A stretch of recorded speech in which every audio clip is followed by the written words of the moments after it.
கீழே வந்துட்டுனா போதும். தேவனை நீங்கள் எவ்விதமாக அறிஞ்சு வச்சுருக்கிறீங்க. இது ரொம்ப முக்கியம் பிரதர் அண்ட் சிஸ்டர். நீங்கள் இந்த விசுவாசம்னு போராடிட்டு கிடக்காதீங்க. விசுவாசத்தில் வளரணும். தேவனை நீங்கள் எவ்வளவாய் அறிந்து வைத்திருக்கிறீர்கள், புரிந்து வைத்திருக்கிறீர்கள்ங்கிறது ரொம்ப முக்கியம். ஒரு பிரச்சனை வந்தோன்னா தேவ வசனத்தில் எப்படி நிற்கிறீங்க தைரியமாக? அப்படிலாம் இல்லை. வசனம் இப்படி சொல்லுது, அதை மீறி எதுவும் நடக்கான்னு எவ்வளோ ஸ்ட்ராங்காக நிற்கிறீங்க. எந்த அளவுக்கு வசனத்தை தெரிஞ்சு வச்சுருக்கிறீங்க, எந்த அளவுக்கு தேவனை நம்பியிருக்கிறீங்க. எனக்கு தீமையெல்லாம் நடக்காது, எனக்கு நல்லது நடந்தே தீரும் அப்படின்ட்டு. சூழ்நிலைகள் மோசமாக இருக்கலாம். சூழ்நிலைகள் மோசமாக வர்றதே நம்ம வளர்கிறதுக்கு தானே. புரியுதுங்களா? ஆமாம். சீசர்கள் போயிட்டு இருக்கும்போது காற்றையும் கடலையும் அவர் உண்டு பண்ணுறதில்ல, அது பிசாசுடைய சதி.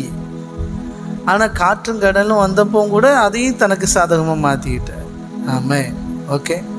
அதனால் உங்கள் வாழ்க்கையில் பிரச்சனைகள் எதையும் தேவன் தர்றதில்லை, எல்லாம் பிசாசு மூலமாக தான் வரும். பிசாசு வச்சிருக்கிற ஆட்கள் மூலமாக, மனிதர்கள் மூலமாக வரும். ஆனால் அதுலேருந்தெல்லாம் தேவன் உங்களை ரட்சிப்பார். அந்த விசுவாசம் உங்களுக்கு வேணும். எவ்வளோ பெரிய பிரச்சனையாக இருந்தாலும் நம்மளை காப்பாற்றக்கு ஒரு அப்பா இருக்கிறார். ஓகே. God bless you.